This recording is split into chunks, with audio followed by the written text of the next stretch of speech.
Today I'm speaking with Katrina Richard. Katrina, thank you so much for joining me today. Thank you for having me. Absolutely, it's so great to meet you. And you're one of the very few people that I've ever interviewed that is really close to me.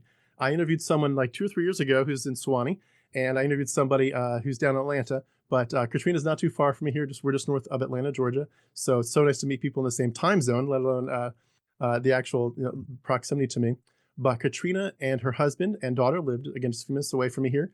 She is a musician, a photographer, and an early childhood teacher for music and Spanish. She's the oldest of 5 homeschooled children. She has parents who are Christians. We'll talk about that in a few minutes, but grandparents who are pastors on both sides. Is that right? Yes, parents also. Okay, parents and grandparents, both pastors. In her teens, she was constantly fighting to break out of the situation. Her parents kicked her out of the home, called her demonically possessed for standing up for herself. I definitely want to hear more about that part of the story. She was involved with Generation Joshua, which was a far-right homeschool group funded by the Koch brothers. They would get shipped to multiple states to canvass and phone bank for conservative candidates. And I'll have some links beneath this video for some different things that she's doing, including her great photography site and also her a previous podcast that you recently did. That was awesome. I loved hearing that. But if you could, before we get into the details of your story, just tell us more about yourself and some fun stuff, and then we'll get started. Yes, I'm very much a mommy entrepreneur. That's kind of just who I am. My favorite drink, I would say, is a nice cup of hot tea with some milk. That's my favorite. And then, kind of something that I'm working on is expanding our business. I've been running it for 8 years now in January. I'm 28. So I'm really excited to grow, not just in the state of Georgia, actually kind of move out of the state of Georgia and see what I can do. Nice. That's awesome. That's awesome. I hope it keeps getting more and more impactful, and especially with your voice here with your deconversion and that impact. I hope whatever you decide to come up with creatively for that also expands, because you seem like you have a great voice for this. I'm very excited about your impact on the community. Well, we love to hear people's stories. If you could take us back to the earliest parts, how did you first get exposed to Christianity, and what was your childhood like? Yes, so as you mentioned, my father was a pastor, my grandparents on both sides. So going back maybe to about 5 years old, every Sunday I'd be at multiple churches, with a pacifier probably. Growing up, I was very close to my Argentinian side of the family. So Sunday mornings was typically a Hispanic setting kind of church. So it's very like lively, there's music, everyone's dancing, everyone's greeting each other, hugging. And my grandfather would preach. My dad would play music. It was very like we were all part of it. Eventually, my auntie would actually play piano. So I would always want to sit with her. And I realized recently that she's the reason I got into piano because I loved her and I saw how much it made her happy. And I wanted that for myself as well. And it kind of it's what helped me survive my childhood. So I'm really grateful for that. But yeah, And we your were dad had a very interesting background too. Is it correct that he was yeah. So Amish my and dad, Brethren? yes, Brethren in Christ is Okay, his but background. then Amish before that? Um, yeah, so that's my grandma's side. They're Mennonite Oh, no, no, Amish, okay. and it just kind of just goes back. Set on their ways. My grandma kind of made a shift in her own way. My grandfather was still, I mean, very, very rigid. I mean, he was a scary person at times. Um, but it was my dad who kind of held on to these beliefs and kind of evolved to his own understanding, an understanding that really scared a lot of people in our family, like my grandparents, my mom's parents. There were a lot of people who were like concerned, like, where is he getting these ideas? Where is these thoughts coming from? And a lot of people were concerned and confused by some of his beliefs for a family. Hmm. Like they seem too extremist in some ways? Yes, yes, very much so. Hmm. We weren't allowed to wear pants. My mother's music got thrown out the window. I mean, it was a lot of things. We weren't allowed to listen to really music with a beat. So just like, the choir or hymns, that was about it Hmm. growing It's up. funny that so when you grow up in that stuff, some groups, some of that stuff is extreme to other groups. It's not. Ended up going to Bob Jones for a year, Oh, and yes. that's like all the stuff you're That's mentioning normal. there is like that's like one basic 101. Like everyone there pretty much agrees. Like that's all at least back when I was there. That's the way we fight the culture. That's the way we stay separate from the world. So it was normal. But yeah, it's interesting. For other groups, that's a very very to extreme perspective. Yes. Whenever they feel like you can fit in their mold, then it's okay, right? Yeah. So is it correct to say you grew up not just in an ultra religious context, but you specifically were between your parents at home, but also your dad being a preacher, you were hearing the gospel message. What did it mean to you to be in the right relationship with God? Yes. I would say my dad is has more Wesleyan theology. Everyone else is more Calvinist. So it was a kind of weird place to be. I found myself agreeing more with his beliefs, where, it's not once saved, always saved. It's a constant growing of love and admiration for Jesus and God, and giving your life to him, and forsaking yourself for others. I would say that was kind of what drove me. I remember many times when I was young, we had this practice that Holy Week, Passover. My parents were very, I don't know, I think it's a huge thing in the Christian community where they love Jewish things and they love all these things, and they want to be Jewish. And my mom gave me Hanukkah stuff a few months ago. I'm like, Mom. But I remember during a Holy Week that we would intentionally sit to ourselves and reflect. And I mean, I just remember on my face, like 8, 9 years old, crying, Jesus, I want to be like you. I want to forsake myself. I also love tribulation stuff. I love, Like end reading time stuff? about the left behind kids and all that, all that stuff, and reading and like understanding. And I was like, Jesus, I'll die for you. A lot of books that we had in home were missionary stories, very violent missionary stories, not exactly your kid material. So I was very much like, okay, this is how I need to live. This is how I need to be. Like, Amy Carmichael, or, just anyone who would just sacrifice themselves to save others and bring them to Christ is kind of it. And that's Hmm. the way I grew up. That was my mentality. And that's pretty much young Katrina. When I was at Bible college, Jim Elliot, similar to Amy Carmichael's story, Jim Hmm. Elliot was just nonstop mentioned. It was like, are you willing to give everything for Christ, even if it means your death?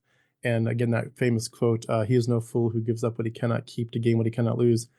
And it gets addicting to think like there's this martyr complex of like, I am truly one of the rare people around me who can see past the facade of riches and wealth and comfort to the true comfort, the true riches of heaven.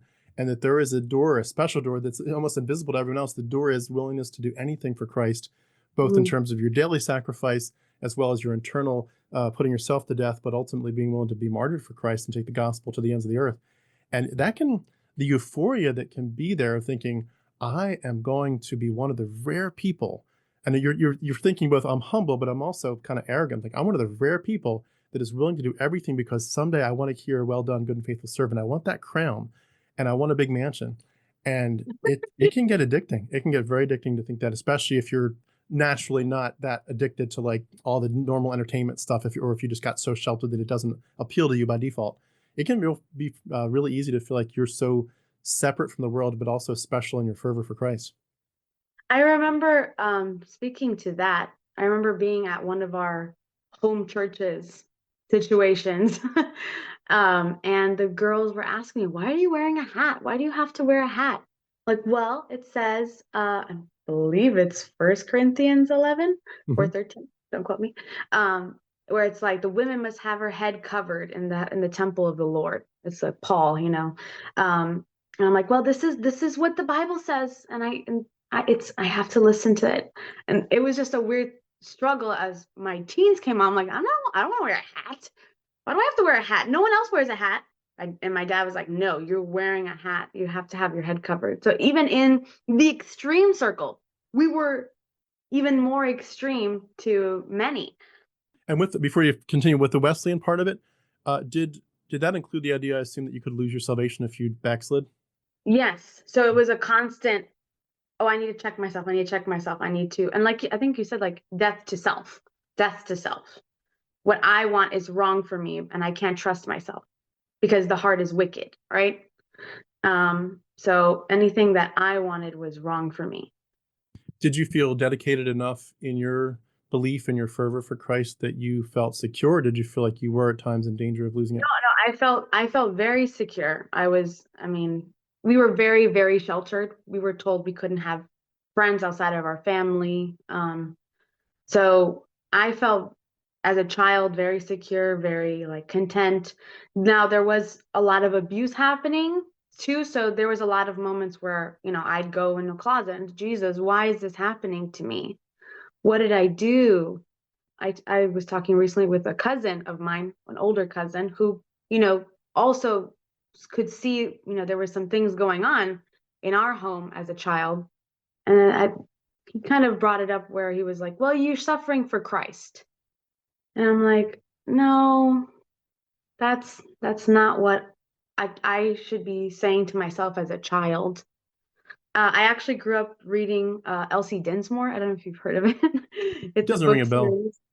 My father would read it to us when we were young, and it's about this girl who grows up on a plantation in the South, and they have slaves, and this little girl is trying to convert her whole family, and she's alone and is like ostracized and constantly, I mean, her dad is horrible, and she's like, I'm just suffering for you, Jesus, and just crying. And my dad's like, this is what we need. This is what you need to be like.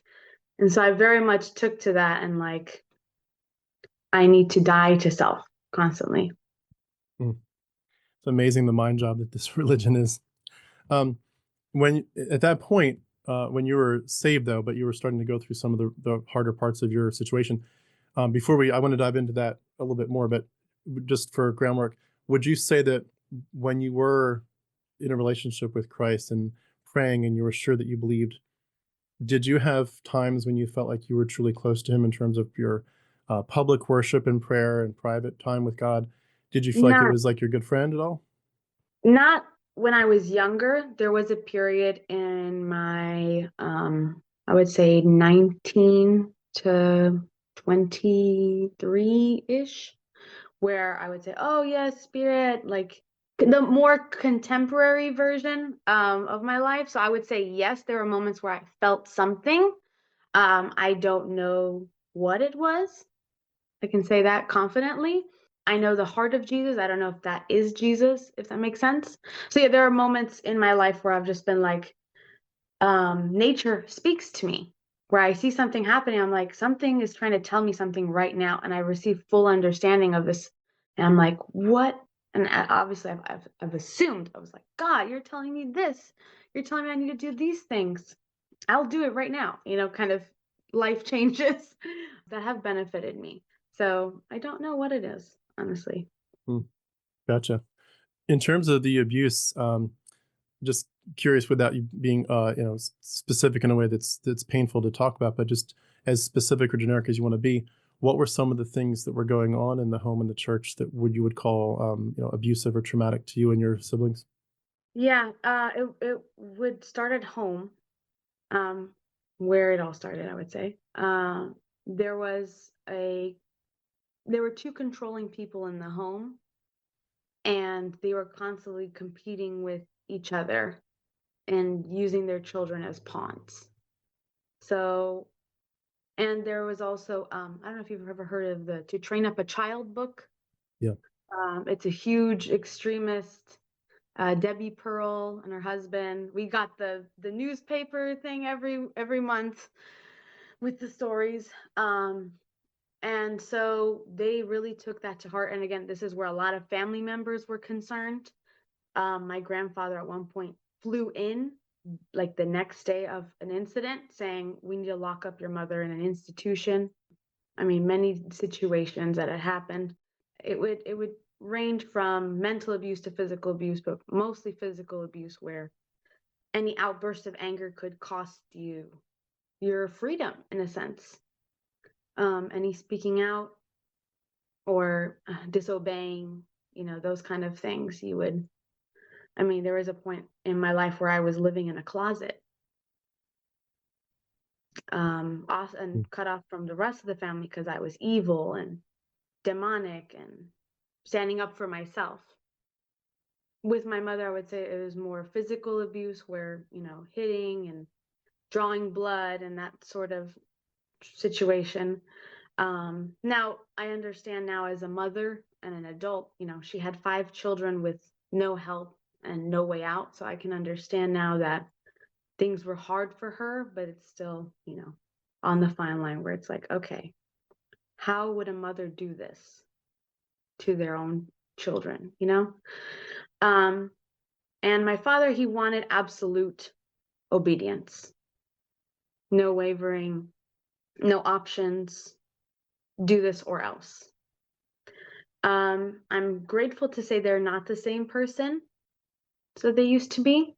Um, but still there's that's because I fought against it so much that my younger siblings don't have to go through that. Hmm. It's amazing.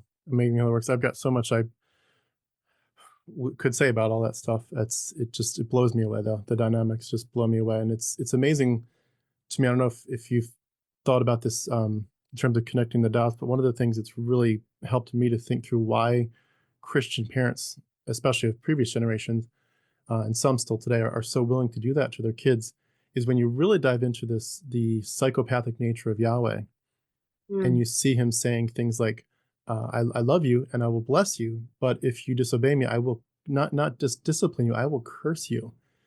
And you look at some of those lists of curses in the Old Testament with the nation of Israel, and he says, I will make you so hungry that you will want to eat your own children. He says, I will take you in front of your enemies and lift up your skirts to show them your nakedness as punishment. And of course, there's specific incidences such as the big ones, like Noah's flood. Like if you're wicked, I'm just going to drown you all. Or the incident where that guy was holding up the Ark of the Covenant, and yeah. he did touched it incorrectly, and God struck him dead, and endless things like that. Even in the New Testament, Ananias and Sapphira. If you cross Mm, me, you make a mistake, or you even do something especially wicked, like I will literally kill you. And of course, the biggest one of all, hell, like you not just will be punished in this life, but I will burn you forever. And there's no escape, and you will be in darkness and cut off from everyone you love. And the idea of the torment of this life, of severe punishment, as well as the eternal conscious torment in life to come, when you look at that and you think in that context, you all are calling that ancient Canaanite demigod literary character, you're calling that person real, and you're calling him the definition of love. You realize that they grew up yeah. thinking that abuse equals love. And it doesn't, the apple doesn't fall far from the tree. You can see how they would connect those dots and think, and especially when you add in the idea of you need to train your children, like these books say, that if you don't train them to bow the Yeah. knee to their human parents, they won't learn to bow their knee to their heavenly parents. The cost in this life is you have, rough family life. The cost in the life to come is they go to hell. So beat them into submission here and save their soul forever Yeah. in heaven. You mix those kind of things together and you think this is a good father. You can see why they're willing to defend it so much and to think that they have to do this. This is ultimately the best way to keep your kids in the best life now and the best safest life to come. It's so sick, but you can understand it, but you just wish that they could see past it and see what they're doing, how abusive it is. Yeah. A topic that has really hit me, especially from the Old Testament, is the genocide that's going on today, and how it's justified because of the nation of Israel. And that's something that really, in the last year, has really broken me because I'm like, I can't agree with this. And the pastor, on the pulpit with a Israel pin on his, I can't, saying that anyone that speaks out against what's happening is anti-Semitic. You can't tell me when I can see today in real time, like no other generation before, when I see a mother holding the corpse of their baby, and I don't understand a word she's saying, but I can feel it. It's just I can't justify that. And it being justified with, well, Abraham was promised all of this in Genesis by God. Was he? That's where I was like, was he? I don't know about this. Yeah. And were some um of those characters even real to begin with? Arguably, a I lot of them I probably weren't. I mean, it's only written by men, and I mean, they say it themselves. Men, you can't trust yourself. You can't trust man, right? Mhm. I don't know. A lot of question marks there. It's amazing too how much you just get used to it. You play with the little Fisher Price Noah's Ark, and you're playing literally as a kid with the ark and the animals, but you're normalizing worldwide flood. You watch VeggieTales and Josh and the Big Yeah. Wall, and you're normalizing the destruction of an entire city and people and everything. And that's actually what got me out of Christianity was we were sitting around doing Bible time with the kids and singing Joshua fought the Battle of Jericho. And it was the first time ever in my life. I mean, I've known that story my whole life. I've got a younger Mhm. brother that's named after that story. And Same. as we're singing to the kids, I'm like, I I'm gonna have to explain to them at some point what happens next in that story. This is genocide, land theft, slavery, child bride, stoning, like all in the name of God. And this is my loving, wonderful Savior. I'm like, and that was the beginning of a 3-year journey for me that eventually got me out, thankfully. But Oh. in terms of your journey, um, besides the severe abuse, what were some of the other early seeds that began to make you question the Christian worldview? The biggest thing, and this is where I was like questioning myself, the biggest thing was if this is truly loving God and living life for God, then why is this abuse happening? Why do my parents hate each other? Why do my parents hate us? Like, it made no sense to me. So there was a moment where I woke up and I was like, if this is what being a Christian is, and loving God and pursuing him with all of your heart, soul, and mind, I want none of it. And that really took me to the other side where I was interested in like Wiccan things and other religions, and I had a very early exposure to Hinduism when I was younger. Someone gifted us one of those comic books from one of the gods, and I would just like my parents were like, "No, this is demonic. We have to throw it away." And I hid it for years. I had it above the fridge downstairs, and I would just like learn about the gods and I mean there are some pretty scary things in there too, but seeing the similarities and like wow, okay, there are demons and this and I always love learning about different religions like Mormonism or Jehovah's Witness. My family was very much the type that if a Jehovah's Witness came to home, they're like, oh, come in, come inside, have something to eat. Let me tell you why you are wrong, kind of thing. And the people would keep coming back. It was so strange.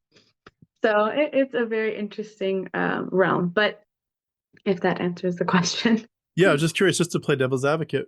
A lot of the pushback that people will give to people like you and me is, you had a really bad experience, and we're really Mm, sorry that you did.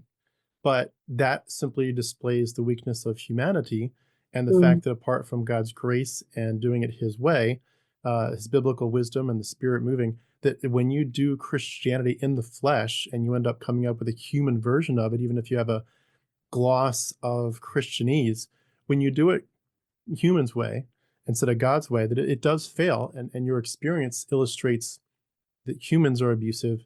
It doesn't illustrate that, it doesn't conclude necessarily that God is at fault here.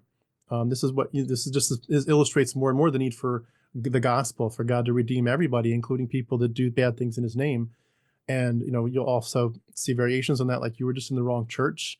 Certainly, with you being in a Wesleyan church, maybe someone would say if you had just been in a Calvinist church, it would have been so much better. oh, I did And that. but I've done it.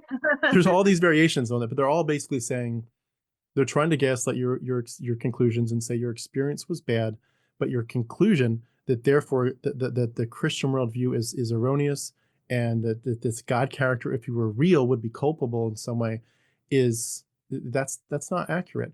What would you say to those people that try to fight against that and try to basically undermine your conclusions and your experience? I would say, firstly, I am a woman. I have no say in speaking out traditionally.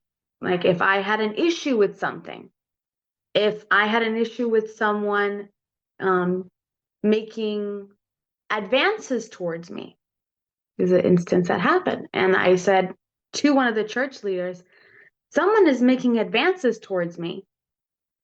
What's going to happen? And there is no steps being made. How is that justified? How will I know that the proper avenues are being taken, right? Like the church is set up as a business, essentially, right? You have the deacons and all the people who are supposed to be in charge of these roles, and they're not stepping into these roles or turning a blind eye to situations on purpose. Sure, that's man in control, but these are people who God has ordained and lifted up into their positions. So how can you tell me that this is a man issue, meaning like a human man, mankind, when everything that has been required of by God is being followed? What I realized happening a lot was I was always told I had an evangelical spirit, that I could talk to anyone and bring anyone in. And Katrina, that's your job. Ever since I was small, I could talk to anyone. So I really felt when it came to issues in the church, like, hey, the Bible says X, Y, and Z. Why are we doing this? Immediately shut down. No, you're wrong. You're a woman. You're supposed to be silent. Shh. And that was something I was constantly met with, even in home, with a father of 4 girls. That was something just, shh, shh, be quiet, Katrina. And I think that it reached a boiling point for me where even in today's church, the biggest thing was 2020 and the protests that were happening and people making fun of people wearing masks on the pulpit. And I'm like, Pastor, we need to have a conversation because this is against the word of God. Well, there's the door kind of response. And I remember being pregnant and our family completely cut off from our community, just like, what just happened? It was really confusing. But I knew inside that is not the right way to treat people, to love people like Jesus would. So I just kept holding on to that because I knew the word of God and I knew what I had learned from a child and knew what was right in that aspect. I just kept trying to find something that aligned with that, but that does not exist in today's world, or ever probably.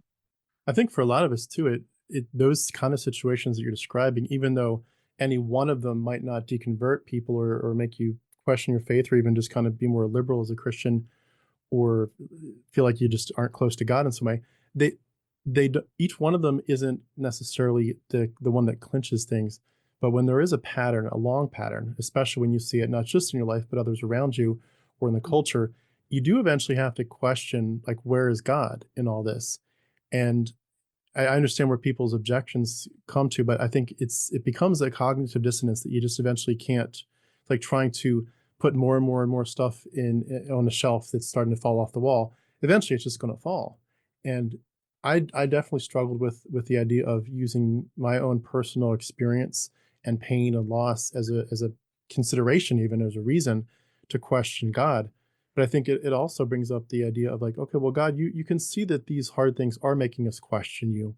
So even though these maybe shouldn't necessarily make us deconvert, lead us that direction, is there some way in which you can come through and just truly be the hero of our lives? Like you promise even, restore the years that the locusts have eaten and do amazing things for us. Show up big. I mean, you're the God of the universe. Show up big. You have angels hidden all around in the mountains. Show your presence. And when you're dealing with one-off situations or even just a bad year, you can kind of put it into this category of God's doing something bigger than me. But when it gets to the point of it's like decades, and for many people, it's almost a lifetime of I just kept on waiting for God and he never showed up. You can't help but wonder. And when you add into that, I think the idea that God, I would hope that you would be doing things and opening up doors and changing situations such that the people of God in my church, they feel like my people. They feel like when the world is against you, or you're tempted to sin, or you're not sure, Mhm. when you go to the people of God, they feel like you're home and your people, and their wisdom makes sense, as opposed to the more that they speak, the more foolish they sound, and the more that I come to them for help, the more they turn me away, and or patronize me or something.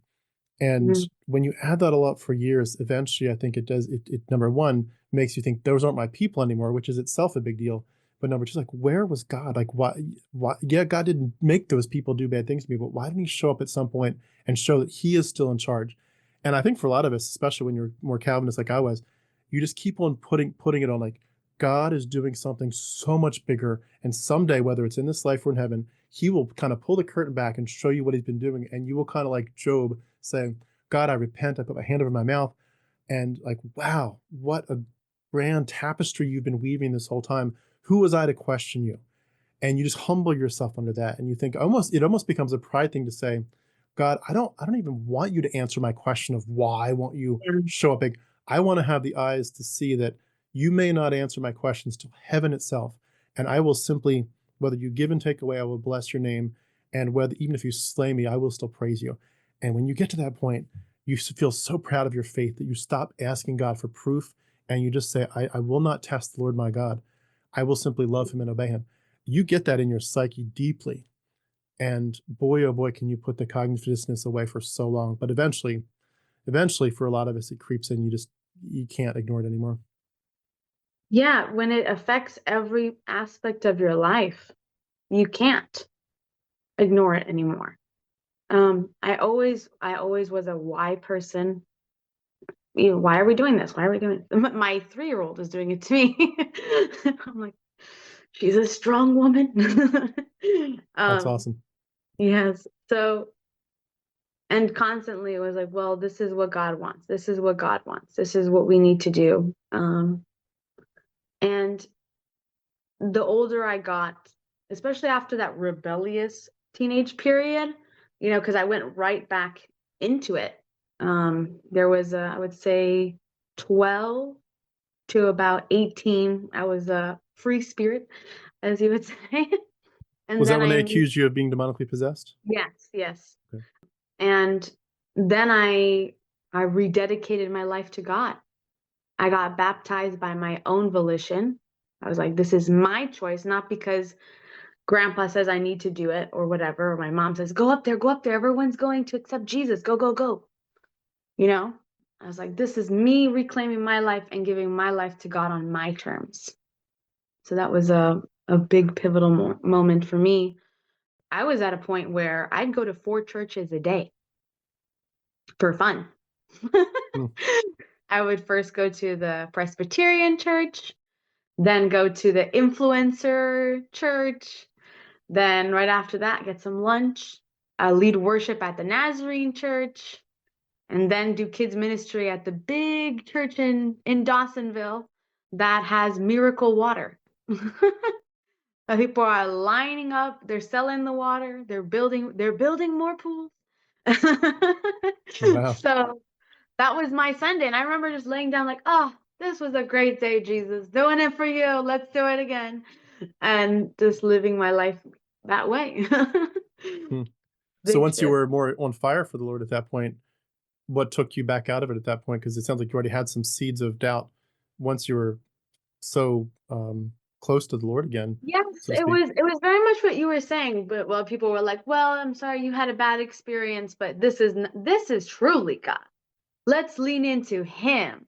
Lean not into your unknown understanding, right?" And it's like, yeah, maybe I just got it wrong because they're insane. My parents are insane. That's what happened.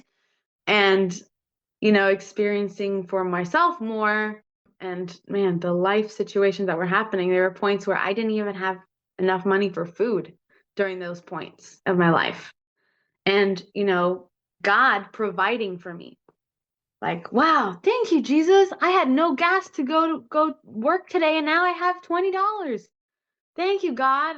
Just those miracle moments constantly happening in my life where I was like, this has to be God. Like, that's what's happening here.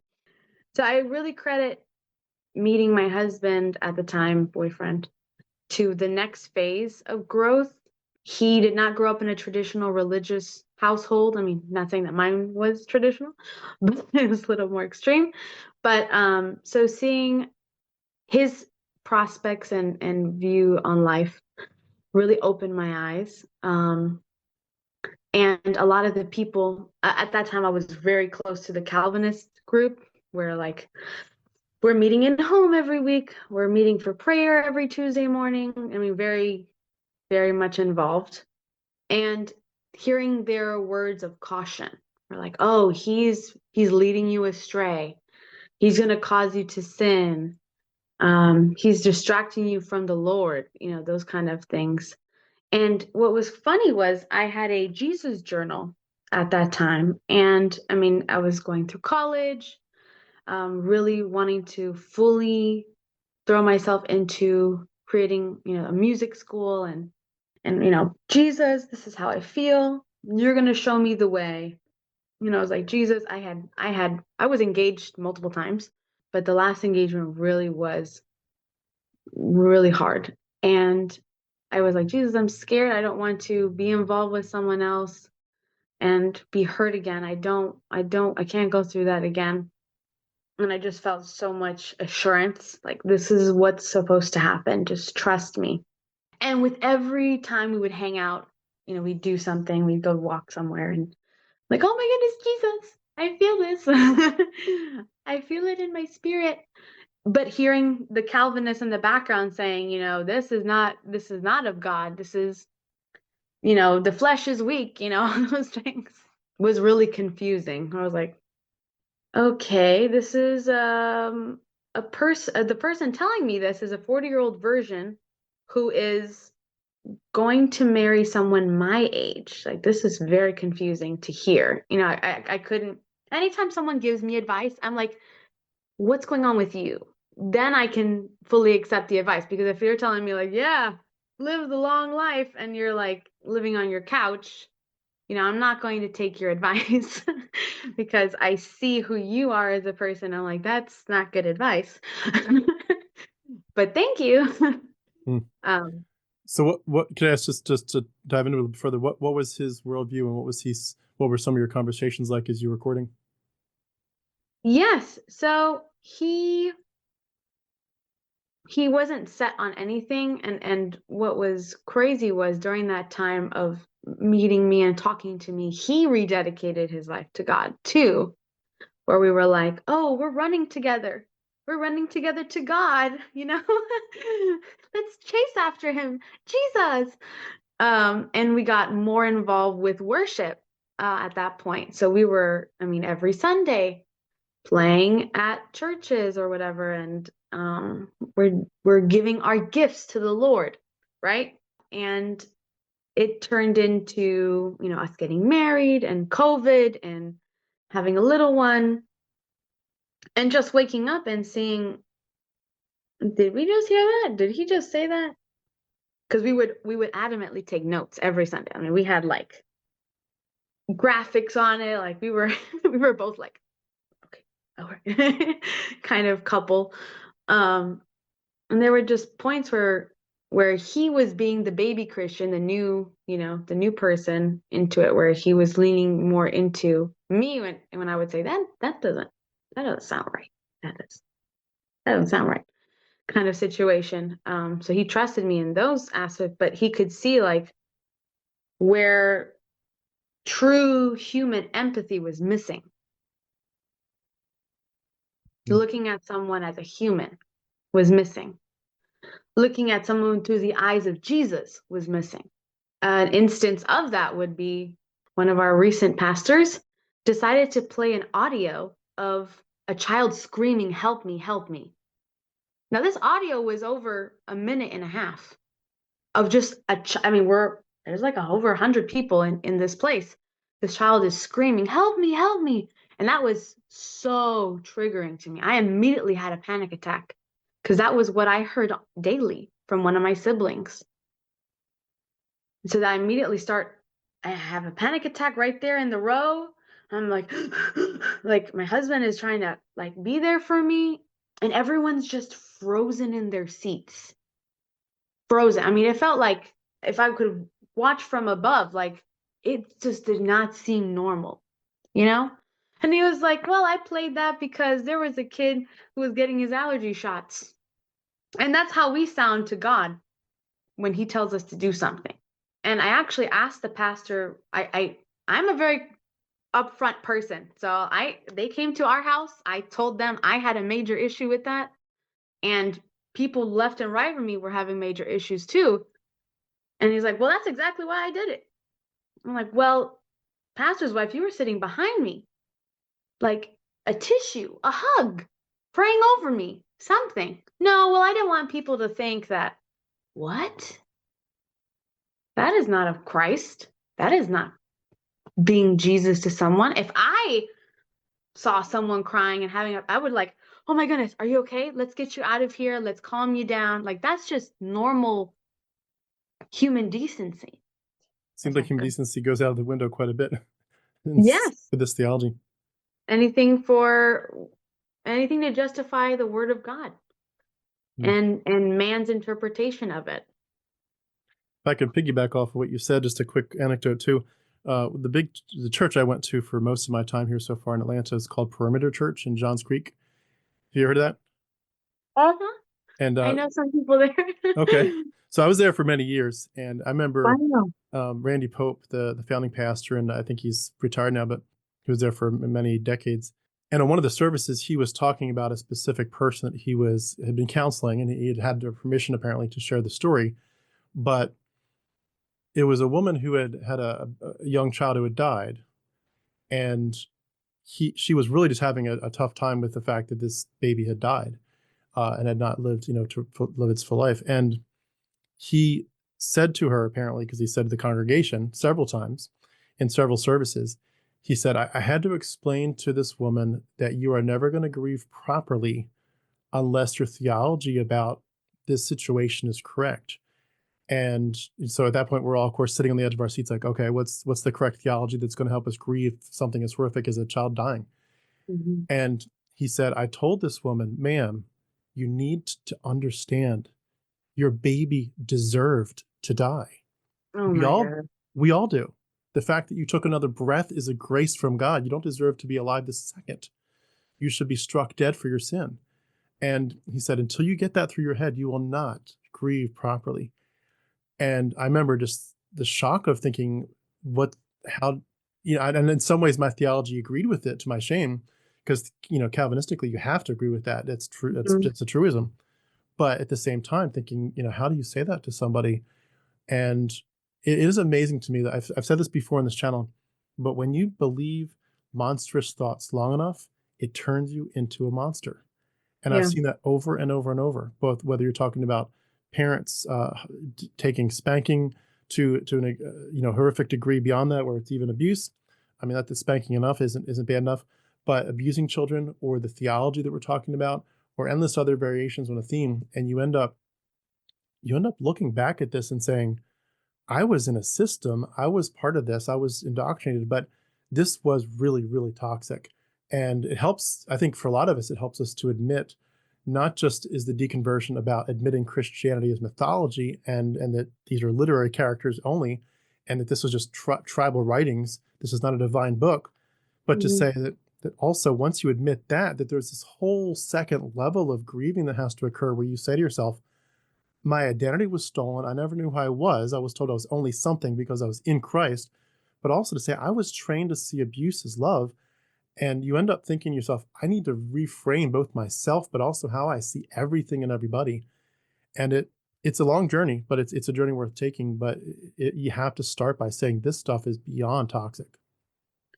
Yeah, when you said that, the biggest identity crisis for me was, you're a woman, you're meant to have babies and be at home. That was the biggest thing. I mean, there was a point where I thought I was going to get married at 12 years old.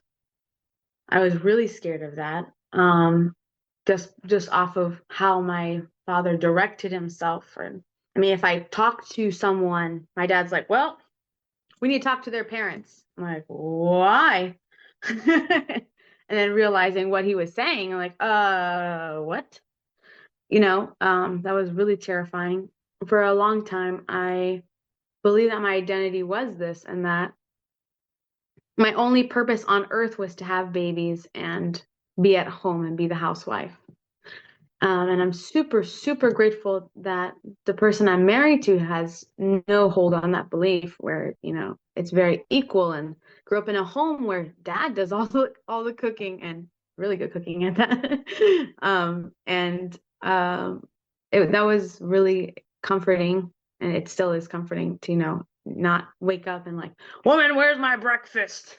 Where are my clothes? Because that's how my dad operates to this day, which is like terrifying. What I also really, in the deconstruction process, I mean, even in now being married and like, well, this is what God said about marriage. This is what we're supposed to be doing. And it has to be God first, him next, me after, and the kids, that umbrella, right, effect.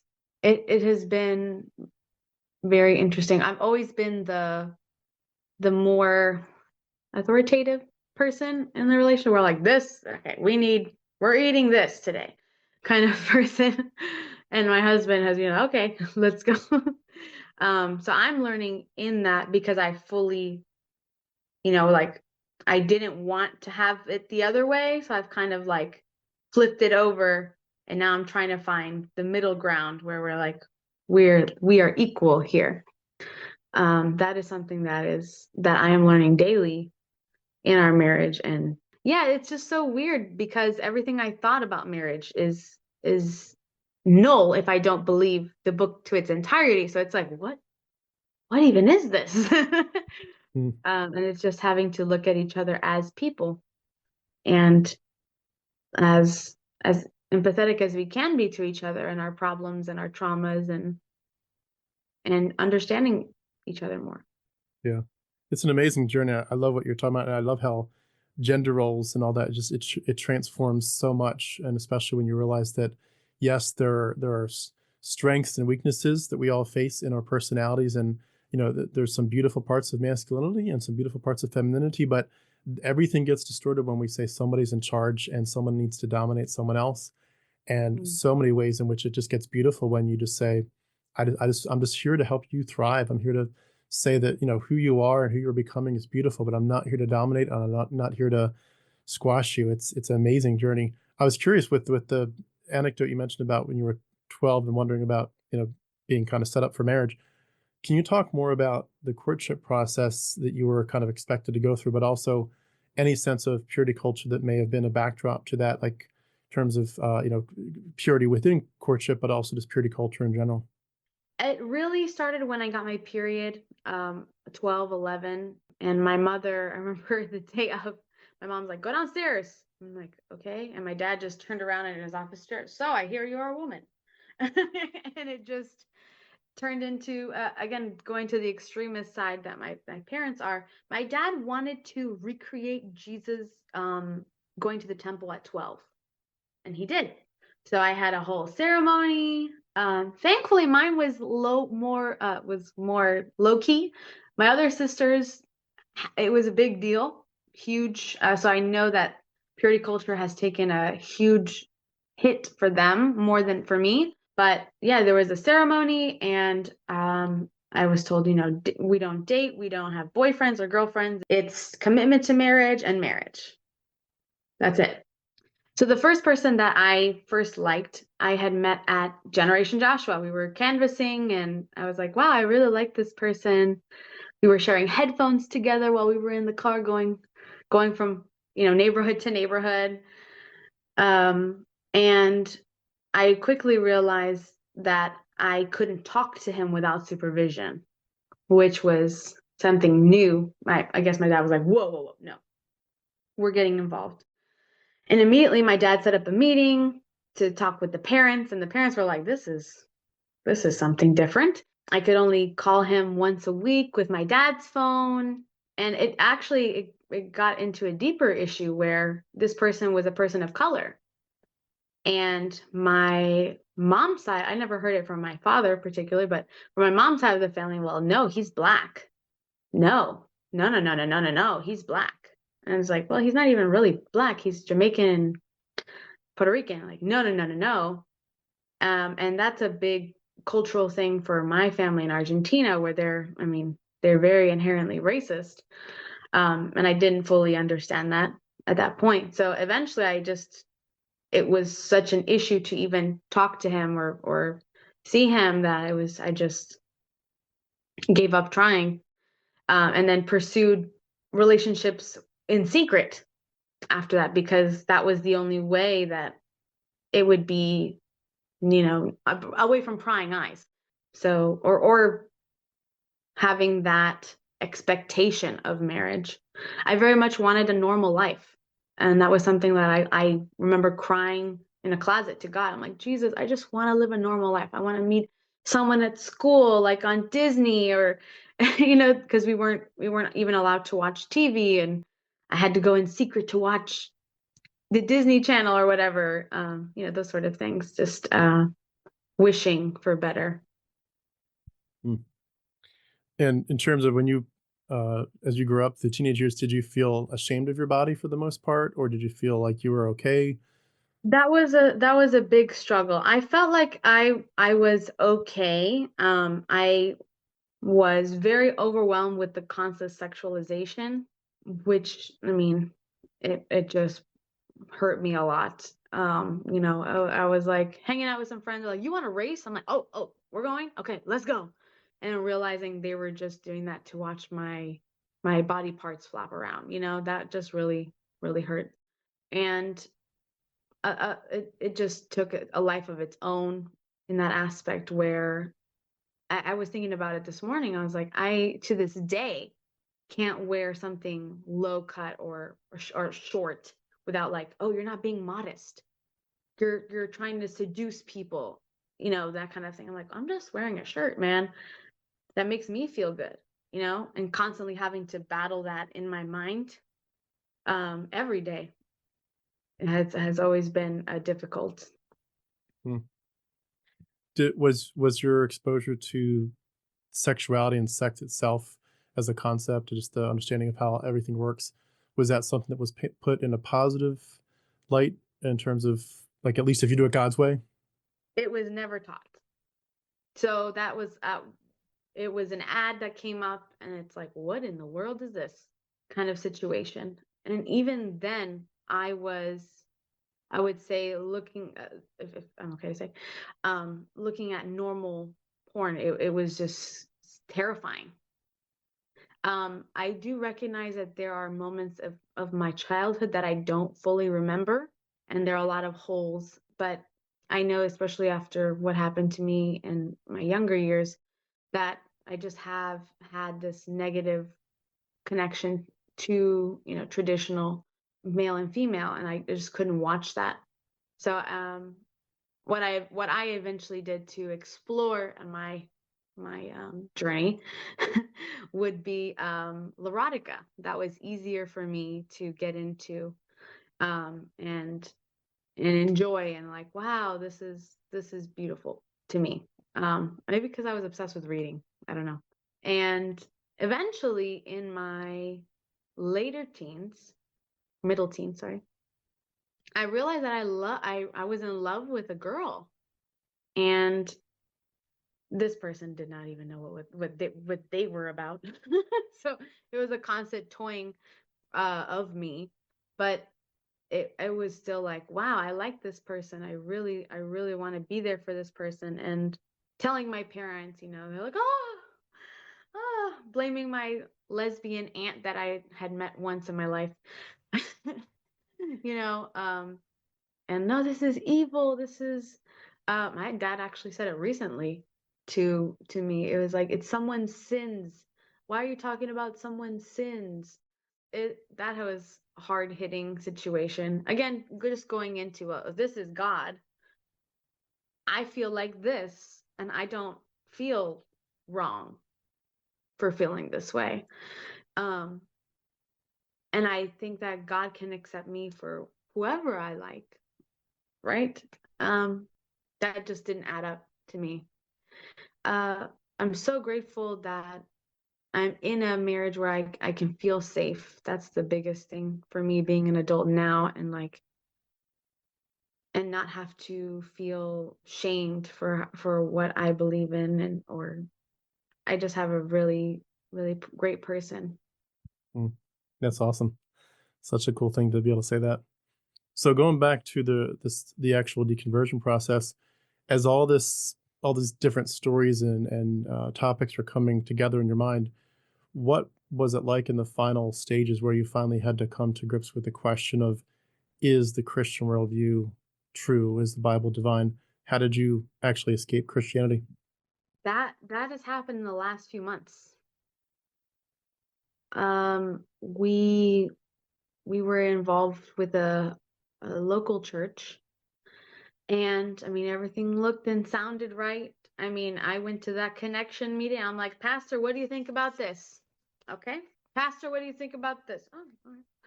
And it was like sounded great. I'm like, okay, well, I'm telling you, this is the last church. I am not putting my family through this. Like, I'm not making this commitment again. This is it for me. And to our shock and surprise, the pastor left within a few months. The church secretary stepped down. People were fired. I mean, it was just one thing after another. And I mean, it was all just hanging by a thread. Was it like And a scandal thing, or he just wanted to move on? I have no idea. Hmm. I have no idea. It's for me, it sounded like there is a board member who wants to be in control of everything, and it kind of just went his way. And even the pastor felt that, which is just really sad. Hmm. But a lot of people were hurt. So the clincher, I would say for me, is the whole issue with Israel and Gaza. I have to say that that was really it for me. And like you said, knowing that I have to tell my daughter, well, God gave this land to Abraham and they're his descendants. So everything is justified and everything's okay. It's just not possible for me. I've always, like I mentioned before, like I was involved politically. I eventually started my own libertarian chapter here where I live. And even that was just too far right leaning for me. And it's a lot of do nothing. I am very much the opposite. I'm like, I wanna do something. Let's do something. You say you want to do this, then show me, kind of person. So I actually had to wait till Biden announced that he was not going to run for me to be like, okay, now we're getting to work, which I mean, 3 months is not a lot of time, but really felt invigorated. And even with that, struggling with the administration's moves with Gaza and Israel, and continuing to partner with them, even though we were also supplying them supplies. It was just very confusing. But just again, the human decency part is really what clinched it. Seeing all the people around me saying, "Well, if you can't support Israel, you're anti-Semitic." I'm like, that's not possible. That is not. You're hurting women and children. And that really turned into like sitting there on Sunday and just like, oh, I'm gonna stand up right now. I'm just gonna say this is against the word of God. Aaron, hold me back, hold me back. And just like every Sunday, just saying, and it's just being a show. It's always just a show. Everything has to go perfectly, and everything has to look right and say the right things. Oh, the Spirit of God is upon me.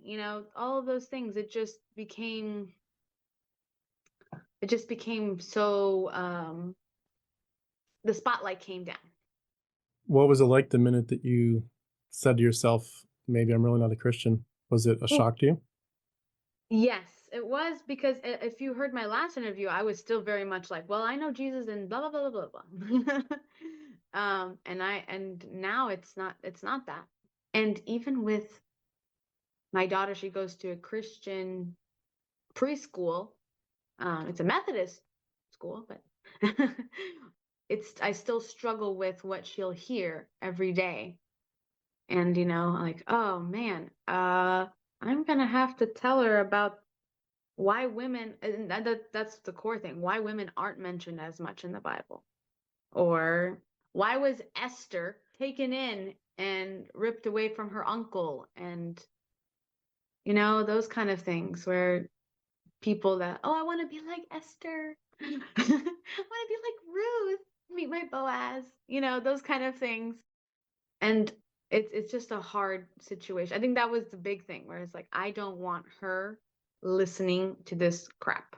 And that's what I reiterate to her now. I mean, even my mom stayed over a few months ago. She's like, Katrina, felt the demon in your room. I'm like, oh, well, you did just drive 20 hours. Maybe you're just tired. And having to cover my daughter, you're like, you're not talking about that here. That is not what our family believes. Or, the constant like, well, the Christian school over there, blah, blah, blah. Well, we don't want that for her. It was actually funny for Christmas. I've told her repeatedly, we do not want any religious books. If she gives me a religious book, I'm sorry, I'm not keeping it here. That was a decision we made in the last few months after we left the last church, where I was like, nope, I don't want any of these books in with her books. We can teach her about kindness and thinking about others and loving herself and all these things without these books. Well, just diving into that a little bit more, did you at any point fear going to your mom's suggestion that the devil was involved, that the devil was deceiving you, Yeah. or just even just in your selfishness, your pride, you're deceiving yourself? Like, how did you get to a point of saying, I'm not just making a decision, but I like, I'm sure some people would say, I do fear that I'm actually damning myself to hell. I can't do it still. I can't go to church because they're condemning my gay friends or whatever the issue of the day is in their minds. But they might say to themselves, I still actually kind of think it's possible that I'm making a bad choice and I will pay for it in eternity. That's very different from saying, I think all of that isn't real. I think it's all mythology. How did you get to the point of just being completely out? The first step was not going to church. I had never not gone to church in my entire life. I mean, even as a teenager, when I was rebelling, I had to go to church. So I had never not gone to church on a Sunday. Didn't matter if I was sick, if I was bleeding, nothing. Did not matter. You're going to church. So that was the scariest part. I remember just like being with my husband. I'm like, oh my goodness, I'm so scared. I've never done this. I'm like terrified that God will strike me, that he will forsake me. Like, oh my goodness, I'm so scared. It was the biggest jump to not do anything. And I think with being a woman and in that environment, purity culture and so forth, you're taught to always serve. So you always got to do something and be involved, and not doing that was just like, oh, what's happening? What do I do? I guess I'll stay home and knit. Like, it's just like having that time and just like being in shock with what to do and how to still be intentional with the time you have. I would say. So after that, months go by, and we're not being struck by lightning. And now into our current today with like marriage and all those things. And it's like, is God punishing me? God is doing this because I've forsaken him, and this is punishment because I did the Lot thing. I looked back and ended up being a pillar of salt, and this is what I get, kind of beliefs. It's a very active thing right now, every day for me. And just like hearing, I mean, even we had an event that I threw, and there were over 100 people, and I was like, wow, I did this. And I could even hear, no, I'm God. You did not do anything. God did this. And just like battling with myself in that moment where I'm like, I need, what's happening? I just need to be accepting of myself, and like, I did this, and not, saying it's the glory of God, and I did it for Jesus and those sort of things. It's an active daily battle. It's an amazing point. I love that you're making that even when you escape from this worldview, that the tentacles and the roots of it are so deep, and it does take a while. And in many ways, it's like like any other trauma, sometimes you really have to keep going to the right therapist and keep, reading things and keep listening to podcasts. And sometimes, just like even if it was not a religious thing, even if someone was dealing with a different trauma entirely, you go through waves of it where you kind of feel like you're okay and you've dealt with it, and all of a sudden you're like, oh wow, somebody just said something, and boy, that's those they just put words in my mouth, and they just gave me the words to say to describe it. And now that I have those words, wow, I can see that there's some really raw, visceral things to deal with here, and there's layers that I haven't touched yet, and it's amazing how deep it goes. And in some ways, it's a beautiful journey because you get at every single journey, you get to say, I'm going to name it. I'm going to condemn that that's not the right way to raise children, to treat people, but you give yourself the chance to say, I'm going to be kind to myself. Like the self-compassion and even self-love is just so critical. And for so many of us, self-love was anathema. You couldn't love yourself. You couldn't love your actual self. You couldn't love your body, your sexuality. You couldn't love anything. All the glory had to be for Jesus. And I remember even that Amy Grant song, if there's anything good that happens in life, is from Jesus. And everything is all glory to God. But I love too this, that you're willing to in many ways take such a big journey and say that you're willing to brave all of that. And I'm kind of gearing up for my next question of like the backlash that it sounds like you probably received from your parents and other people must have been immense. And I wanted to ask you, like, how have they responded to that, and what kind of level of bravery has it taken for you to survive that? The biggest thing when it first started happening was just, I'm rebelling, I'm demonic, and I can't be around the other children because it's gonna spread, right? Of course. So I was banned to the basement, and my siblings were being, I mean, one of them in particular was being abused at the time, so I couldn't be there to protect them, and it was just very, very difficult going through that because I knew what was happening upstairs. And I think it just went everywhere at that point. We're like, oh, she's a pastor's kid, it's typical pastor kid things, drinking and weed and all those things, going out with friends. But I mean, even in the things that I was doing, I was given space in a weird way. I mean, there was a point where they had to put alarms on all the windows and doors because I would just try to escape in a sense. And it was funny because we live right by Lake Lanier. So I just go down to the lake and I'm like, oh, just by myself. Just, yeah, partying Katrina is just sitting at the lake. It wasn't even like anything extreme or that I was doing. I was just sitting there by myself, just having a moment to breathe and try to find some regulation But when from you the look prisons. when you fast forward there to like your deconversion process, how have people responded as well to the recent events where I mean, have you been vocal enough for them to know that what's your switch? I have. I've been more and more vocal. I've been so hesitant because on my social media, especially, that's how I've grown my business. So I know that it affects my clientele, how much money I can make for rent, and those sort of things. So I've, especially with the last political cycle, like I've been trying to be more empowered to do that and not be afraid of losing clients or, speaking out because I see something that's wrong.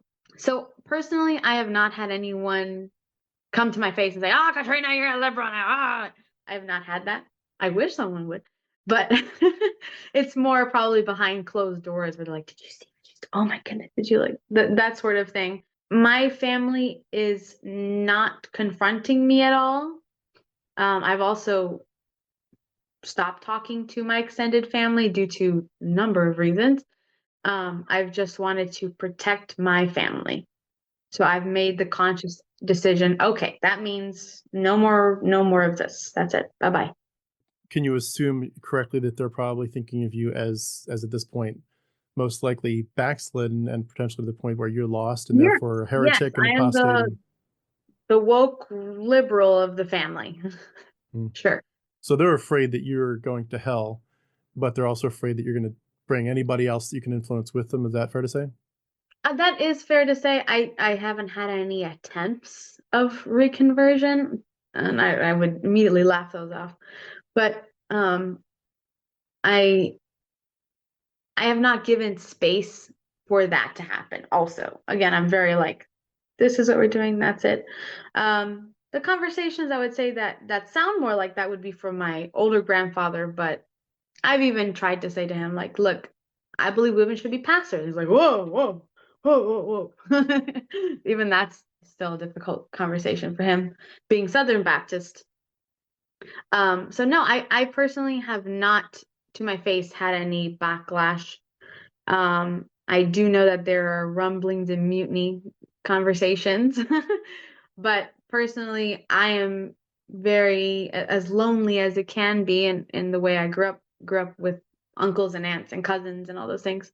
I still feel happy in my peace, and creating our own environment is more important to me than allowing those things back in, if that makes any sense. It does, yeah, for sure. And it's a shame that we have to make those choices and those boundaries, but that's such a critical piece of it. And you wish very much that they would wake up and come back to the table, but you know, unfortunately, that some of them won't, and you're kind of have to choose your new family, as it were, and you know, via other friends who are willing to either agree with you or at least to let you have the freedom to be yourself without condemnation. But it's heartbreaking, and I know I've interviewed a few JWs where it's much worse than for people like us. You know, my family is also willing to talk to me, but I've met JWs where the minute that Mm. you're out, they Fun. literally can't talk to you.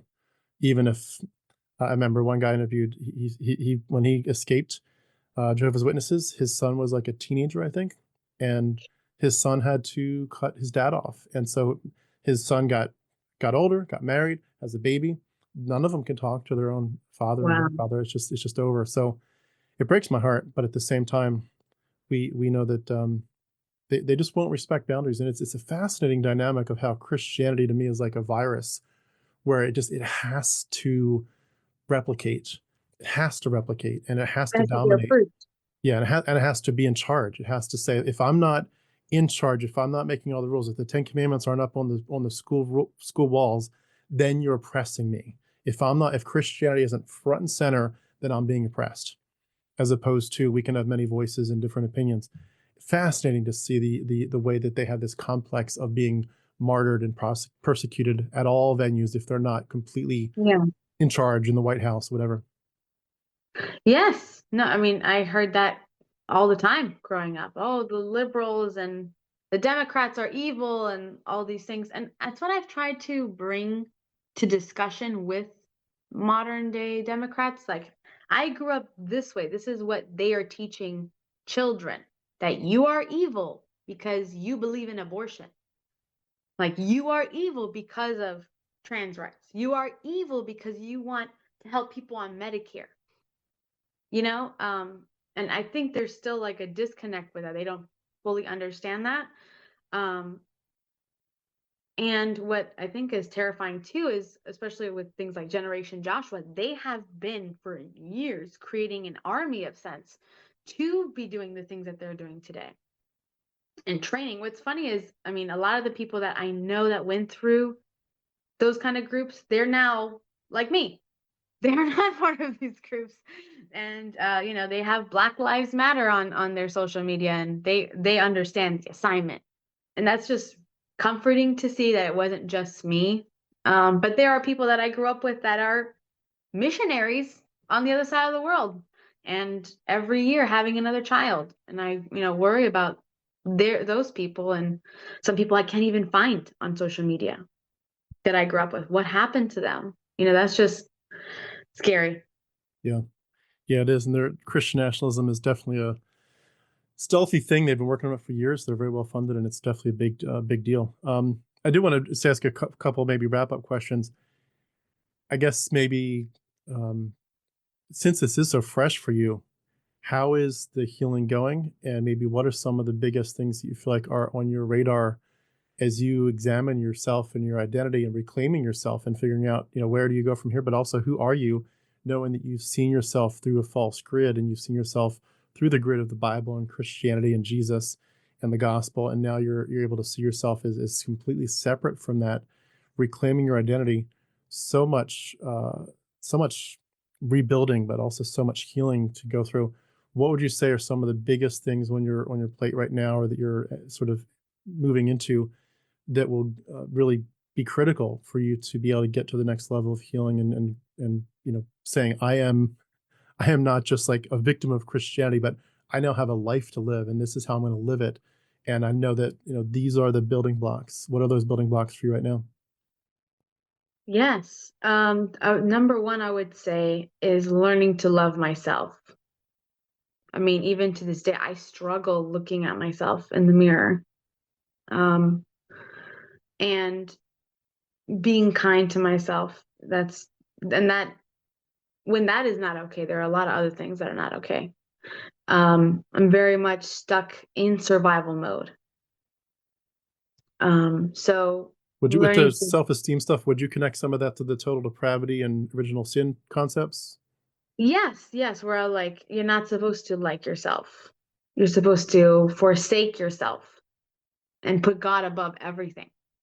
Well, just in the Okay. sense that, like, you're if there's anything good that when you're a Christian, this is that if there's anything good that happens in and through you, it's not because of you, it's in spite of you. It's because of God's grace and mercy and power.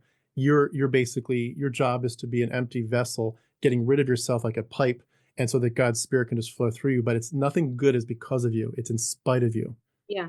Yeah, no, exactly. And that really fed into me being a people pleaser, where I do things because I want to please God and I want to please others and forsake forsake myself, be like Mary, not Martha, and not look around and be like, why isn't she doing anything? But like totally devoted to God and not seeing anything else.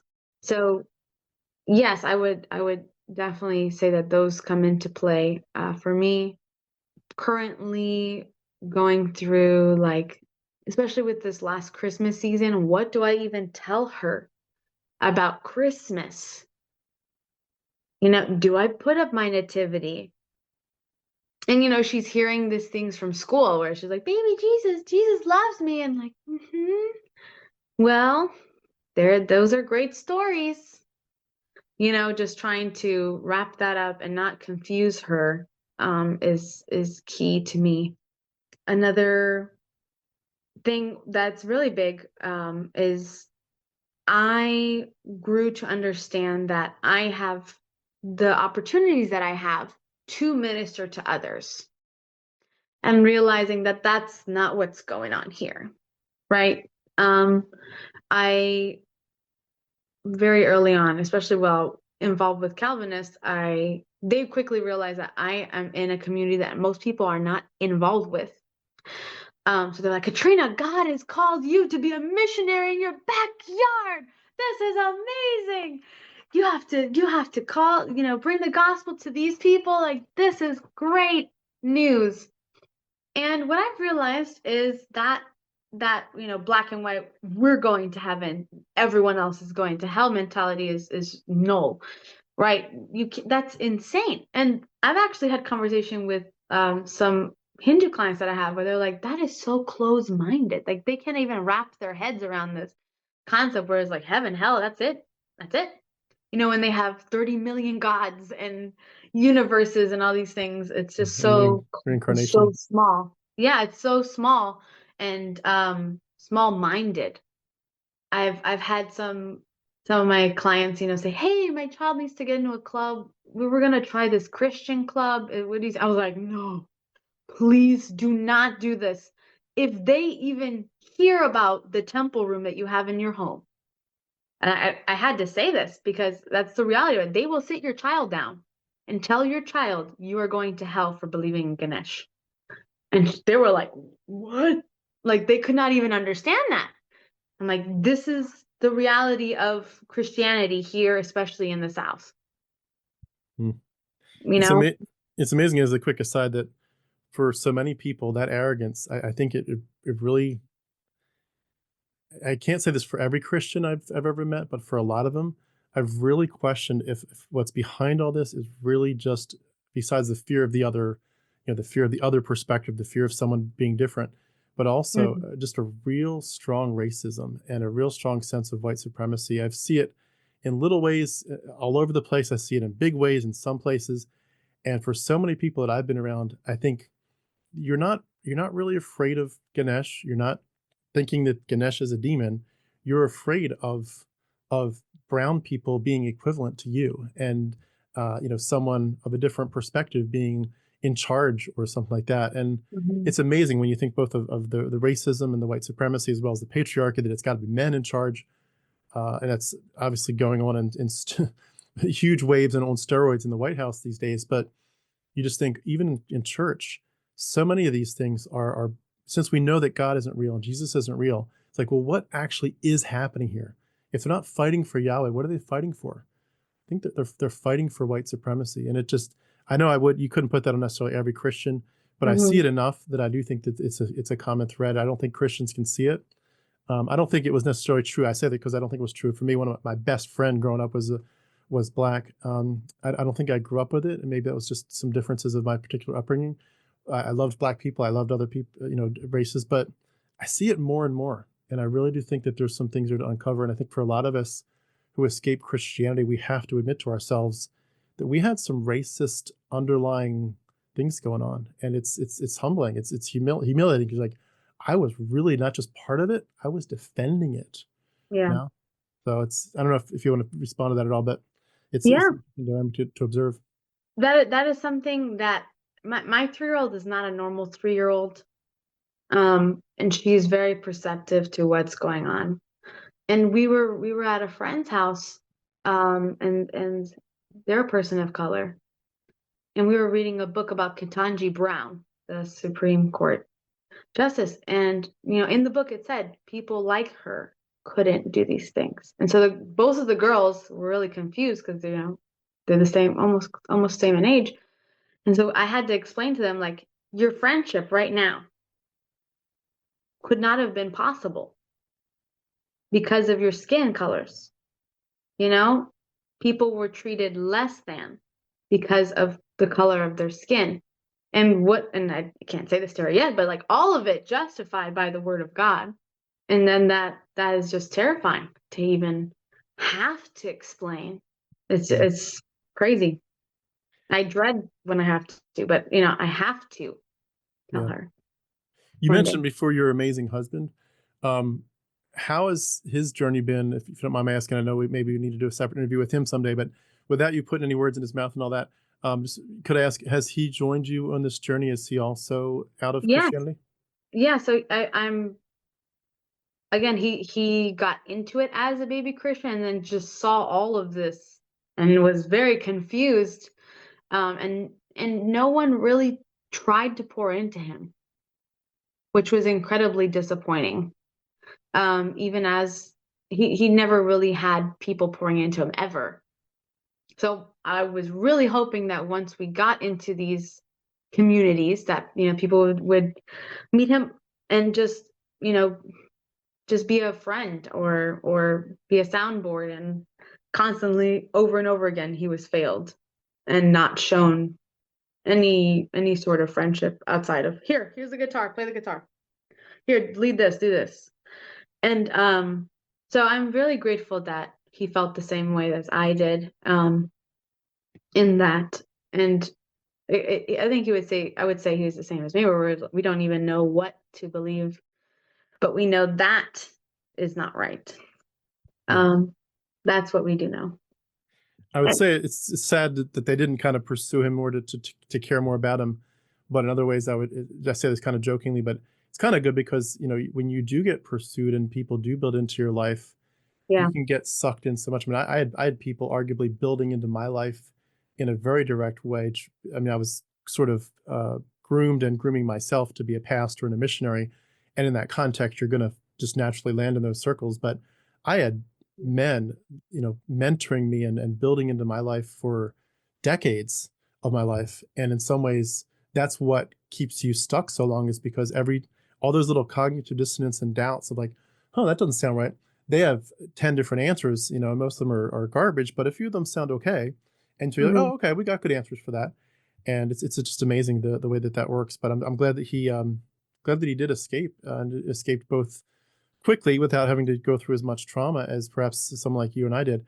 but also that he was able to not have to, just go through so many seasons where he is Yeah. constantly thinking to himself, "You're wrong, you're wrong, you're wrong," just to be able to give himself that validation and say, "No, like you're seeing red flags, and kudos, keep seeing the red flags. This is a serious issue. You need to figure out what's wrong here because something is absolutely wrong here, not just with your church or your denomination, but with Christianity as a whole."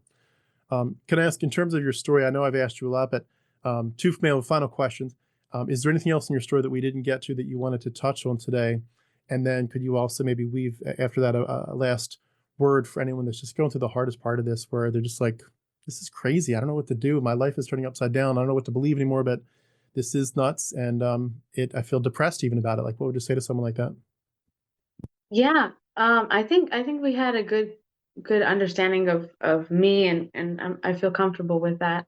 What I would say to another person going through this is you're not alone. There's so many other people who feel exactly like you. I think there's people who are deconstruction without even realizing it. With every event that happens here in the world, that we're like, what? Why do I feel like this, but my pastor's saying this? I think there's more and more people who feel like that, and connecting those dots where, you know, am I wrong for questioning? And realizing, no, you're not wrong. You're actually right. You're very right. I would just lean into trusting yourself more, because probably the way you grew up, if you grew up like me or like you, we're told not to trust ourselves. The heart is, wicked, and we can't lean into ourselves. So learning to trust yourself more is what I would say. And just being kind to yourself, which is something I struggle with. Because I'd make a mistake. I'm like, oh, Katrina, what did you do, you idiot? And I'm like, oh, that wasn't nice. I wouldn't say that to one of my students. Why are you saying that to yourself? Kind of thing. And don't be afraid to not have a guide. Learning to ride the bike without the training wheels. It's incredibly scary, but you'll be better off for it. And the more you do it, the more comfortable you'll be in it. So not being afraid to get that wrench, leave those behind, Mm. and get on your own path. Yeah. Well said. Well said. I love it. I would just add that as you do those things, one of the things that a byproduct that just seems to naturally occur for so many of us is that you get better educated, Yeah. especially about the mythology behind Christianity. When you understand where the Yahweh character came from, and you understand where the Gospels and Acts came from in terms of their origin mythologically. Yeah. And for anyone that doesn't perhaps know what I'm talking about, a great YouTube channel that exposes this all the time is Myth Vision. Myth Vision is Derek Lambert's doing great work over there, just exposing how much mythology is woven into Christianity and into Judaism. But you get more educated. Maybe it starts very low key, where you're just thinking through, like, you're rereading the Old Testament passages and saying, does this Yahweh character sound right or not? And so you're focused first on, like, is he moral? Is he a good father? Is he loving? Is he toxic? Is he psychopathic? But then you're more like, well, where did he even come from? Where did this? And once you start to ask a few questions and you start to sort of build yourself this primer to say, maybe this stuff was just tribal people who were evolving stories and borrowing from earlier stories. It's like the Wizard of Oz. Like, once you see behind the curtain, you can't unsee it, and it's Yeah. amazing. And so I think a lot of the doubts, the self doubts of, like, maybe this is the devil, maybe I'm just trying to sin, it drops because you're like, no, I don't want to sin, but I couldn't unsee this. I couldn't worship Jesus because I can see this doesn't make sense, not just from the sense of the toxicity, but this is Mhm. truly mythology. Like, I might as well, if I want to worship Jesus, I might as soon worship Dionysius, and that's really true. But other many other gods as well. And eventually you get to a point where you can't go back. You become basically inoculated against anybody pulling you back, because you see too much. And it's a great place to be, because it eventually does grow your confidence, especially as you're doing what you're saying, where you're healing at the same time. Your knowledge grows, and eventually, between you're seeing such a healthier way to live, and you're seeing so much more information pile up. Eventually, you create this monster foundation that's so much stronger than you've ever had before. It's a beautiful journey. But it does take a while. And I definitely encourage people that, sometimes it's kind of crazy at first, but it does get better. And there's a whole community that will love you through it. And we want to help you through it, because I know it's a lonely road for a lot of people. Yeah, that's So, good. Well, thank you so much, Katrina. This has really been great to hear your story. I'm so glad we got to meet here. And since you're so close, I was going to say my kids, I'm sure, would love to meet yours, just to be able to connect more and more with secular people in this area. It's been a big dream of mine to have that happen at some point, sort of some secular meetups and so forth. So we'll see if that can work out. Let's do a deconstruction group. That would be fun. Exactly. Local north of Atlanta deconstruction group. Yeah. Well, thank you so much, Katrina. Really great to meet you. I appreciate your time today. And I'll just wrap up by saying again, we've been speaking with Katrina Richard. I'll have some links beneath this video. Please go check out other things that she's doing. But thanks for your story. Thanks for your time. And we'll do it again sometime. Thank you, Tim. Have a good day. You too. Bye-bye.